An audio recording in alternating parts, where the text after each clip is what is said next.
Douleur invisible, courage visible.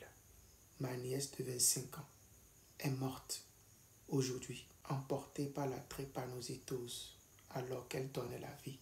Sa douleur, souvent invisible pour les autres, était une réalité quotidienne. Chaque jour était une lutte contre une souffrance que personne ne pouvait voir. Résister. Chaque jour est une victoire. Elle s'est battue pendant 25 ans. Malgré la douleur, malgré la fatigue, elle résistait, espérant un avenir meilleur. Mais la drépanocytose ne lui a pas laissé de répit. Son courage était immense, mais le combat était inégal.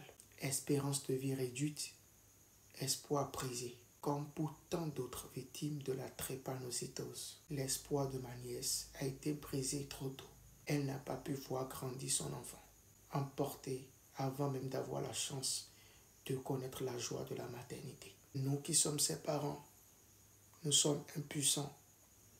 Nous avons prié jour et nuit pour qu'elle puisse vaincre cette maladie. Chaque parent qui regarde son enfant souffrir sait combien de fois la douleur est déchirante. Et malgré toutes les prières, la maladie a eu le dernier mot. Accouchement, une vie volée.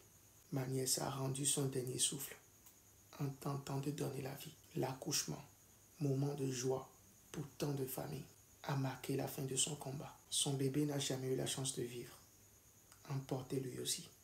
Ne rien faire, c'est condamner. Aujourd'hui, je choisis de parler de ma nièce et de son combat. En parler, c'est s'assurer que d'autres ne subiront pas la même tragédie. Nous devons briser le silence, sensibiliser et sauver des vies. Elle avait une licence en communication.